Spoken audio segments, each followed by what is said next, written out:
Hi, I'm Anna McEwen, and this is the Epic Narrative. And now, my dad, Bob Switzer. Well, here we are again. Now we're in 2 Samuel 19, and we have just finished a victory, right? David just wins it all. Absalom is just an utter total failure as a military leader. Bless his heart. Like I know I kind of went into it last week. Just I still in my head, like as I spent the day and evening, I just kept thinking of this poor kid running through the wilderness, desperately trying to find a way to pull his army back together and figure out what has just happened. Like the calamity of the whole situation is fascinating to me on a relational level. So he's dead. Joab sends back the messengers. And if you remember, David hears that his son Absalom was killed. And he walks away and he goes up into his apartment there in the wall that oversees the city gate. And he starts to wail. He starts to mourn. All the men and the commanders have already, they're already on their way home. So they're streaming in through the city gate. And it would have been natural for David as king and commander-in-chief, if you want to call him, of the armies, it would have been natural for him to be at the gate and welcome back his commanders, hug them, thank them for their sacrifice, shake hands or bless the wounded that are being carried back. He would have just been a source of encouragement and gratitude for the sacrifice that these men have had. Remember, they came from all over various countries. They came to support him. His country was in essence gone from him. He had left the palace. He had left the capital city. His son was in charge. His son had all of Israel's elders on his side. He had excellent counselors on his side. Like, he had lost the country. And these people stepped in and became his support system. They brought provision. They brought weapons of warfare. They brought money. They were there for him. And David's up in his apartment wailing, just mourning, weeping out loud, crying as the men of the army start streaming in after victory. Like, they're happy. You can picture them coming. They're all fired up, and then they find out the king is crying. I don't know if you've ever been in an atmosphere that shifts from celebration to mourning. It's odd how that happens, isn't it? Like you're in a room, everybody's like laughing or whatever, and then I know what it would be like. Somebody is you're at a sporting event or you're at a party.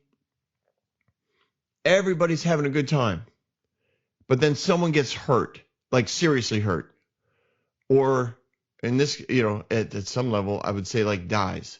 And I've never been in a place where someone died, but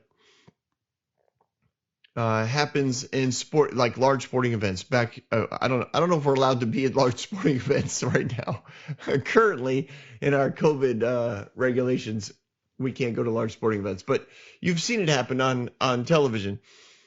A quarterback goes down, a running back goes down, and the whole stadium just gets real quiet.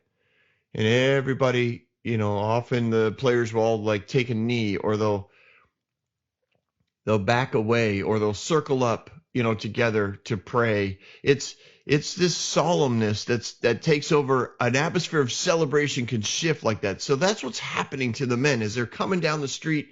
They're walking through the gates. They're expecting to see the king, and instead they hear the king crying. So people are like, you want to be quiet when someone's in mourning, when someone's wailing and in grief. You don't want to be celebratory. So does that mean you're celibate? I don't I don't know what that word is. Anyways, you don't want to be happy. You kind of want to honor what's going on, but I'm sure you're also confused. If you're one of these men, you're confused. Like, why is David crying? And they're like, because Absalom's dead. They're thinking, yeah, but it was a battle. It was war. Like we were outnumbered 10-1. We had 6,000 troops. They had 60,000 troops, or something along that line. We're outnumbered 10-1, and we beat them soundly. We did not lose that many men. Yeah, but David's upset. So this whole thing is churning the day from one of celebration to one of grieving. So word gets back to Joab. Joab is in this parade of people, but he's not leading the parade because he was busy making sure that Absalom was buried under the rocks, making sure that the Israeli army wasn't regrouping anywhere, making sure everybody was actually running back home. But he gets told David is weeping and mourning for Absalom, and the whole army of victory is turning into sadness because the troops are hearing about it. And the men, instead of celebrating on their way into the city, come in and they're hanging their heads, they're dragging their swords, they're kind of hiding. They're almost sheepishly coming in like, yeah, I was part of the battle. Yeah, that was me. Yeah. But let's not tell anybody. And Joab is not happy. He's not happy. He knows exactly what's going on here. David is dishonoring all of these men's lives. And he's destroying what support he has. Like Joab understands, you're literally in a civil war here, David. Your family is divided. It's been shattered by a son who has been working on a takeover coup, a political coup, for years. This is not like a one-day deal. It's not like your son had an accident and died. He literally put together a huge army to kill you, and now you're more upset over the fact that, no, he's like Joe. I picture Joab getting on his donkey or his horse, like he is just thinking, oh no, this is not happening. I am not letting David do this. I know exactly why he's upset. I get it. But there is no way this is the right way to handle this. And Joab, in for all of his faults, which of course a big one was, he didn't always do what he was told. And in this case, he killed Absalom straight out, like murdered the kid while he's hanging alive in the tree by his hair. He stabs him. I mean, you can't get, he's a murderer. You can't get around that. Okay. You just can't. Yeah. But in this case, as before, if you remember, even when he brought Absalom in, right, he showed honor. He showed creativity. He showed wisdom in helping David overcome an issue and showing him there was a way. He's done that before with David. He's been a good friend to David in a lot of ways. Yes, he's disobeyed David and done things in rebellion, but he's also been a good friend. And David understands this. They just have such a unique relationship. And I mean, I would love to see, a movie or a really good book on just the dynamics of the relationship between Joab and his uncle David.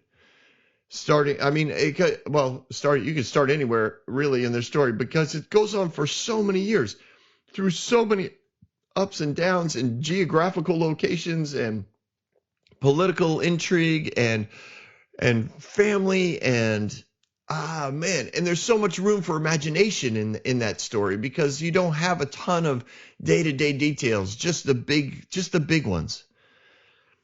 And within the Middle Eastern culture of that day, oh man. That's an epic story in and of itself, and you get to make the whole thing up pretty much. So Joab, sorry, he's get back to the story, Bob. Joab's running or riding probably as fast as he can, and the men like the negativity, the mourning, the destruction of celebration is getting further and further away from the city, because as you get, it started out with the first wave of guys coming through, and then they got quiet, and then the people behind them got quiet. So it's rolling backwards up the road, so to speak. People are just not celebrating as they should.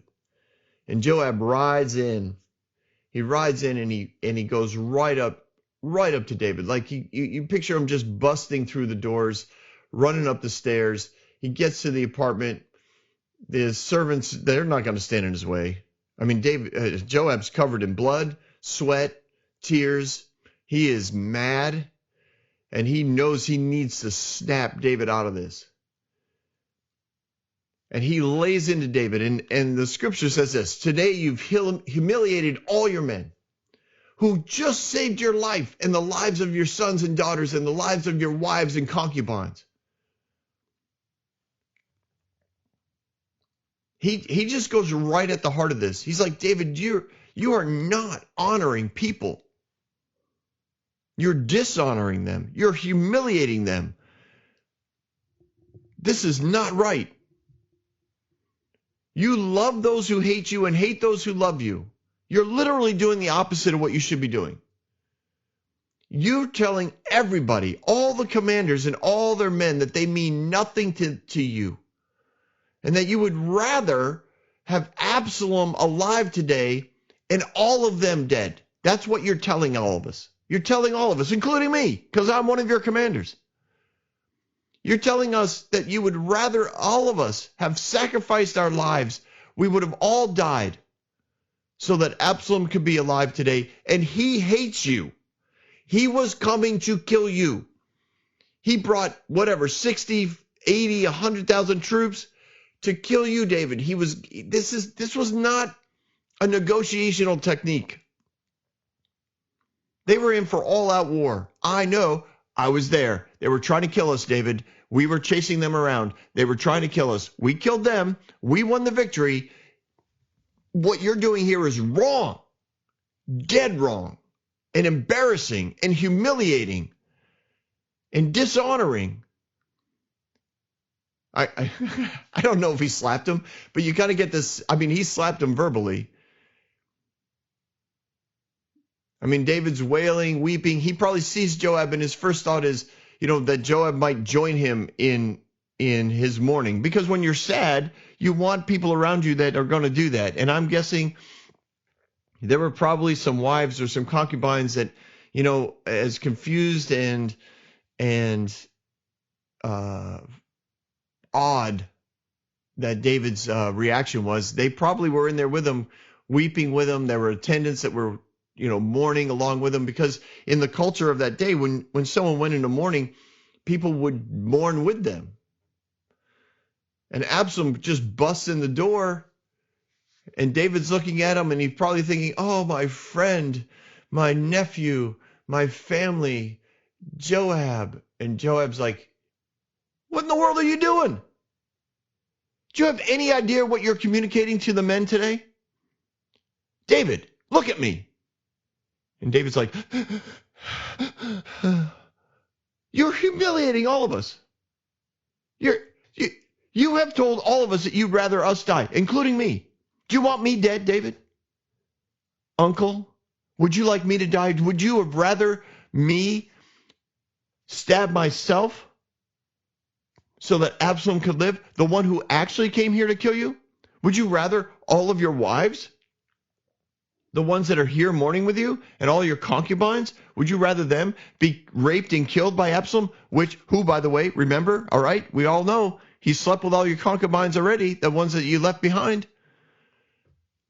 You want him to rape all of these women and then kill them? Was that your plan today? Was that your big strategy, you brilliant military strategist? You amazing warrior? Was that your plan? Have my army die so that my son can live? Is that what you're trying? Because that's what you're communicating, you nip-twitty. He probably didn't call him that. And then he doesn't just stop there. I do like this part, right? He says, now go out there and encourage your men. I swear by the Lord that if you don't go out, not a man will be left by your side by nightfall. And it'll be worse for you than all the calamities that have come to you for your whole life until now. He's like, he's like, get off your big butt and get down there.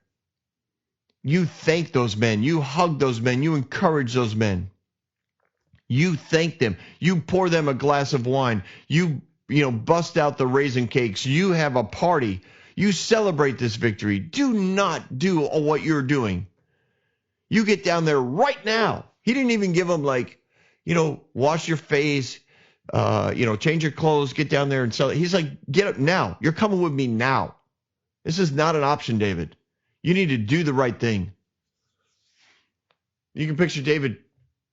I mean, he knows he's right. He knows he's right. So David puts himself together and he went down and it says he, quote, took his seat. He took his seat in the gateway.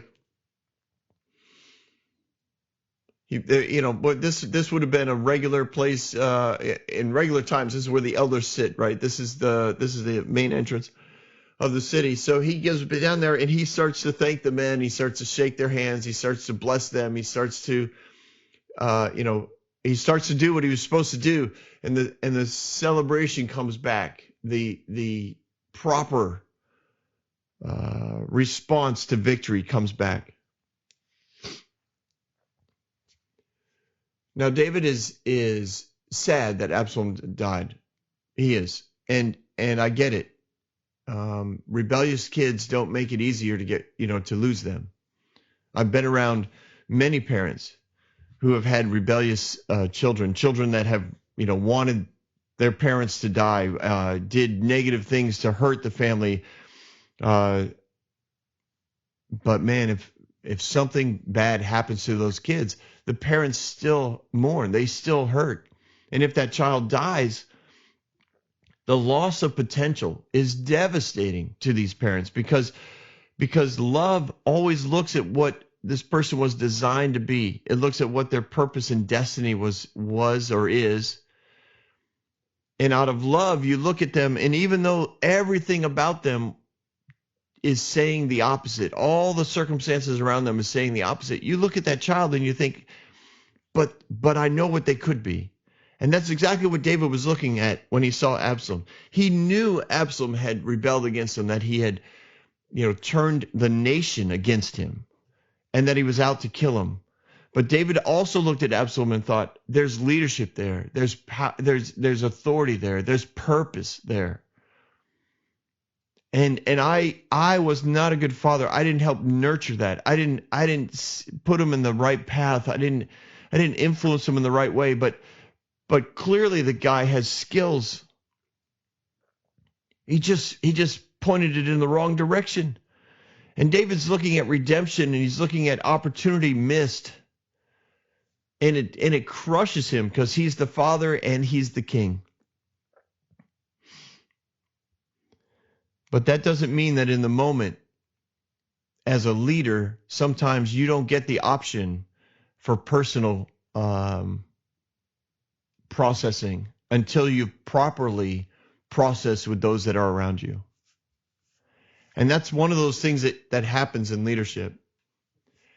There are many times that, as a youth pastor, which is pretty much all I've really ever been. I'm currently a family life pastor, but there's just times that my life isn't going well. But that doesn't mean I get to walk into church and be bummed out. I have to lead. And I'm not saying that I fake it. I don't lie to people. If they ask me how I'm doing, I tell them, I've got some rough stuff going on or whatever. And if they're truly interested and they want a follow-up question, I'll have conversations with them. I'm not saying you lie, but as a leader, you have to lead. and in the moment. And sometimes I don't feel like worshiping, but I'm a leader. And when I'm there, I lead the people. They watch me. And if I'm bummed out and I'm depressed, having a tough day, and the worship starts and I just sit on the pew and I just stare at the floor, it impacts the environment of the church. Now, I'm not the only pastor there. There's other pastors that are leading, so it's not like the whole thing is resting on my shoulders, but there is an impact. And sometimes, because I'm a leader, I stand and I worship. I also know that in doing so, in connecting to God, I will get perspectives, and I will be in his presence, and in his presence is fullness of joy. And that doesn't mean I'll necessarily break into laughter, but I will get perspective that brings me joy. And joy is a very deep emotion. It's not just, laughter is kind of the fluffy fun stuff on the top. It's a deep thing. It's like a volcano. Joy comes from deep places. And David knew all of this, right? And honestly, I love saying that. Like, I've been lying to you this whole time, but that's not true. I haven't been.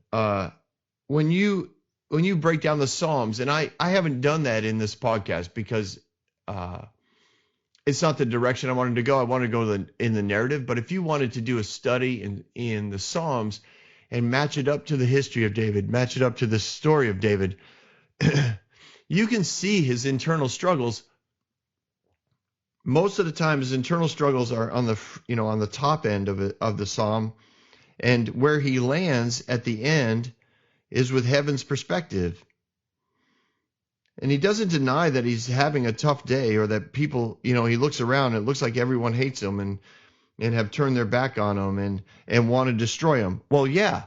I mean, those would, like, that whole concept would make a lot of sense when your son has turned the nation against you. Like, there's a lot of Psalms that come from these times where he's surrounded by people who hate him. I mean, his family has fractured. But in the end, he lands at a place where he understands that he's going to trust all this with God, because he really can't do anything about it. It's really up to God. And he leaves it at God's feet. It's pretty awesome. David's life. It really, really is. And it's worth the time. If you love the Psalms, it's worth the time to match it up to his story. And maybe this podcast will help you, because it is long and there's lots of details, and you can take the opportunity to work it out. And and there's lots of people who have already done it. I'm sure you could probably get an app to show you where, a timeline where when a psalm was written in the life of David. But even that, honestly, is mostly good guesses. And I've done in my research, I've done that sort of study, and there's some that I really don't agree with at all as to what it was written about or where it was written. But hey, I'm not calling them, the people who wrote it, stupid. We just don't agree. And what's great about the psalm, or so many times what's great about words from the Lord, is they can come back and be used again and again in different circumstances, because the word of God is living and active. And it's very good at what it does. And that is bring life and encouragement to whoever reads it or hears it. So David's in those moments. He's in one of these moments. He goes down to the gateway and he talks to the men and he encourages the men, and the men start coming back to him because they hear that the king is sitting there. So they all come before him, and he blesses them and he encourages them and he laughs with them. And all the Israelites, they all run back to their houses. Now, when all of this is over, David has he has some issues. I've mentioned this, I think, at the end of the last podcast. Like, you have this great victory, and now your life gets super complicated. And that's the way life is. That's the way our journey goes. In so many cases, you work things out, you get restored or you get victory, whatever that is. You pray for something and the Lord like takes away the desire for it. You think, yes, I have victory over this. But if you don't do the work of maintaining the victory, you don't get to keep it. We can spiritualize this, 15 different ways. You can say, well, I took back the ground from the enemy. I took back the ground. But if you don't defend the ground, if you don't maintain the ground, the enemy will come back and repossess it. Jesus talks about that in the New Testament. He's like, if you can cast out a demon, but if you don't replace it with the love of God, more demons will come back. We talk about that when it comes to lies. You can believe a lie about yourself. Let's say, like for me, one of the main things I believed about myself was that I was stupid. I don't know. I have a good idea when that started, and it, like most lies that really bug you or stick with you, you usually pick them up in childhood. I don't know where I picked it up. I don't know who gave it to me, but it started in childhood. Oh, Bob, you're just so stupid. You didn't think of this. You didn't do it right. So I carried that with me. And as long as you think it, you'll find evidence for it. You'll find evidence for any lie you want to believe. And that lie will follow you for as long as you want it to. But that's just it. It's as long as you want it to. The love of God will remove it. And you can say, I have great victory. I don't believe I'm stupid anymore. Well, the enemy doesn't just walk away after that and say, oh, well, dang it. He doesn't think he's stupid anymore. Oh, well, that was a good run. We'll go find somebody else to call him stupid. No, good grief. No, the enemy is he doesn't give up that easily. You got to do the work of replacing the lie with the truth. And the truth is, I'm not stupid. But that doesn't mean I do everything right either. But when something doesn't go right, it doesn't mean I'm stupid. It means I need to do some work. Watch a YouTube video to pick it out, to work it out, or hire somebody who knows what they're doing to come and do it, or, change my expectation. Like I'm not gonna purposely start doing a puzzle. I don't do well in puzzles. Putting pieces together, it's overwhelming to me. But I can sit around a table while people put together puzzles.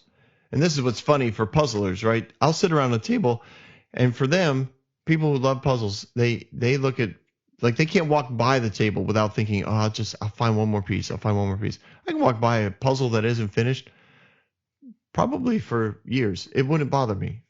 And I might occasionally, like once a month, look for a piece, but I'm not driven to put the puzzle together. Puzzlers are. They're funny people to me. My wife is one. Don't tell her I said so. She'll stay up all night. Oh, I just had to find one more piece. I'll come down the stairs. I'll be like, really? Like this was supposed to last all weekend. The whole family's here for the weekend. We put out a puzzle so that everybody can work together. And here, the two of you sat up all night and finished it one night. Anyways, it doesn't matter. Why what rabbit hole did you just go down, Bob? Oh, you have to do the work. Oh, yeah, that's right. The stupid lie. Okay. So if you don't do the work of maintaining the victory, you'll lose it again. The enemy will come back. And you have to remember, even in this case, David has civil war on his hands. All the tribes of Israel crowned Absalom king. They stopped their loyalty to David probably for, in some cases, years earlier. For years they've been planning this. Now, I'm not saying all the people of Israel wanted Absalom king, but their leadership did. And he's got a ton of government officials that left the palace with Absalom and came back with him. Now, they didn't leave necessarily knowing what they were going to, but they came back with him. They didn't leave Absalom. They stayed with him. So he's got a government that's divided. He's got a nation that's divided. And yes, he won the battle, and his son is dead. The rebel is dead. But he's got work to do, a lot of work. The nation not only is divided, but as we're going to go into this, you know what? I think I'm going to do it next week. So I know it's just another podcast, but it's complicated. I want to take the time because we have it, because I'm not limited. But the nation not only, the nation's elders not only came out against David and for Absalom, but now that Absalom's dead, they all start accusing each other of not supporting David. Like they become, in essence, little nations.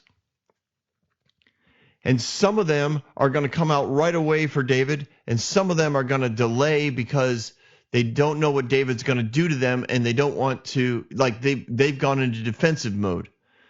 Like, we need to put up our defenses. David's going to send his army out to kill us because we're now against him, which would have been the normal way for kings to respond who have crushed a rebellion.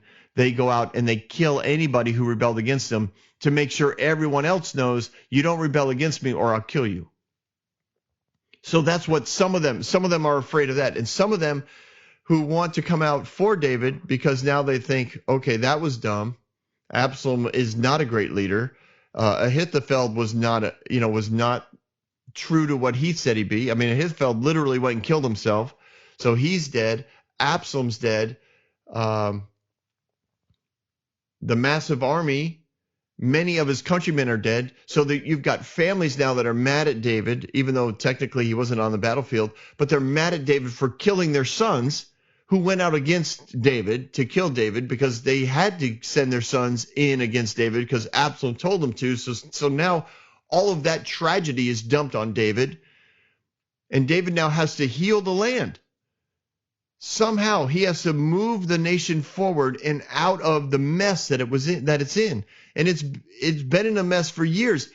And at some level you can say, well, it's David's fault because he's been king all those years. He should have seen it coming. And yes, you're right. But so should have his counselors, and so should have his generals and his commanders. There was a lot here that happened under the ground, so to speak. Do you have marbles in your mouth, Bob? Not quite, but I might put some in. It might help us out. There's been a lot going on behind the scenes, underground, in the dark. Nobody saw it coming, and the end result, now that it's all out in the light, is that the nation is a mess. The tribes are divided. Families are divided. People hate David for killing their children. People hate David for letting this happen and dividing the nation. It's his fault the nation's divided. It's his fault that civil war broke out. It's his fault that the royal families has been fractured. You got 10 concubines that were raped on a rooftop. They all blame David for leaving them behind to run the palace. He should have just taken them all with him and let Absalom find his own management staff to run the palace. Like this is not, it's a victory. And yet he's in a tight spot. And that's what happens sometimes. And I would imagine the principle is the higher you are in leadership, the bigger problems you end up with, and the longer it takes to restore what's been lost. But you also have the power and the authority to restore what's lost where other people don't. So if David makes the right choices here, he can heal that nation and he can bring it back to rebound fairly quickly.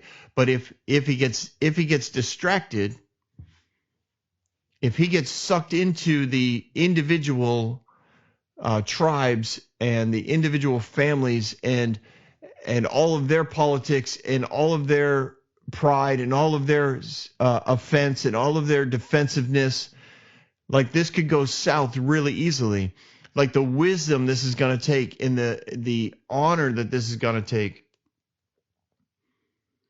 is kind of pictured there at the gateway. When he comes down and he starts to honor the men, healing occurs.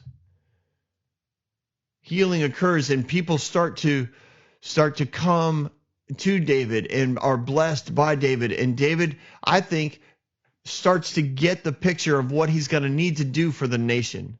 That he can't take his personal tragedy and just ignore what his role is in leadership.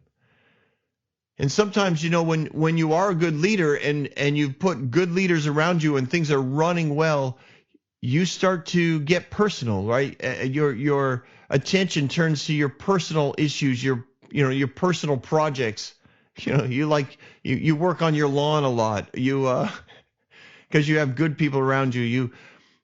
You just kind of point out little things that need to be corrected because you got good people around you. And you think to yourself, I'm having a rough day.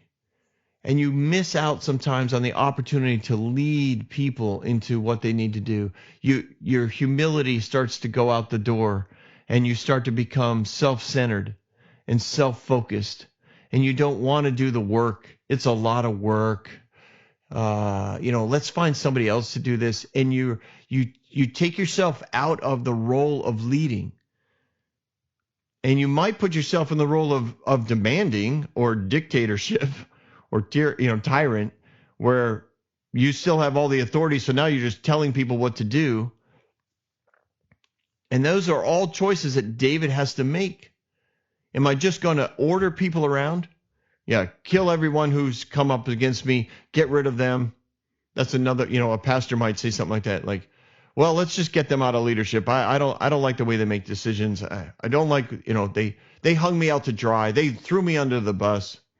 Why would they do that? Why didn't they protect me? They need to protect me. Like, oh man, there's so much going on here. I guess, my goodness, Bob, you've gone 40 minutes on this crazy story. You have no idea how many verses I was expecting to get through today. But there's a lot here, and there's a lot to learn. And I hope you did. I hope we had a good time together.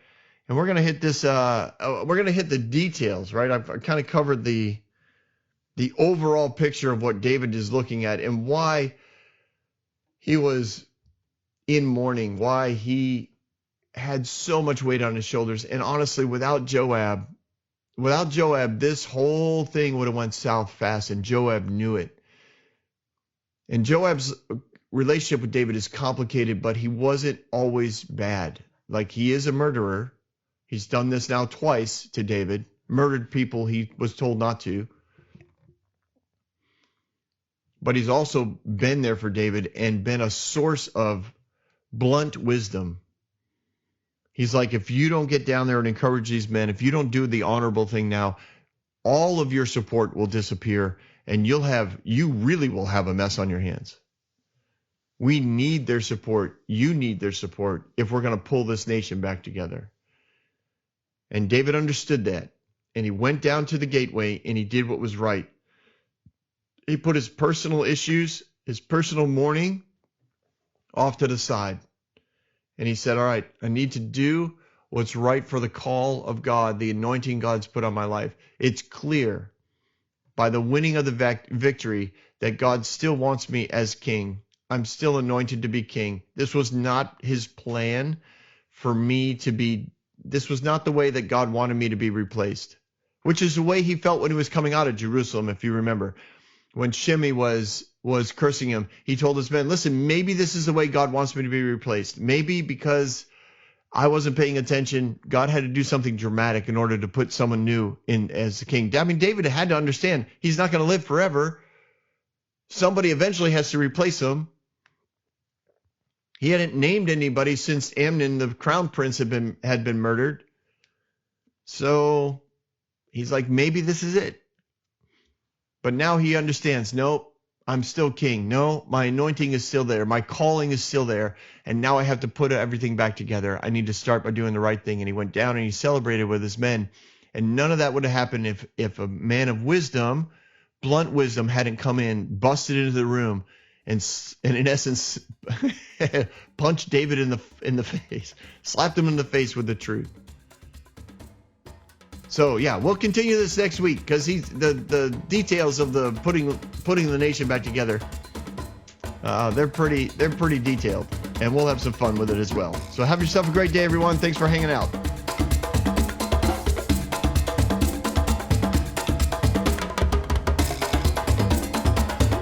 Hey everyone, thanks for listening. If you like what you heard, you can subscribe to this podcast on any platform you use.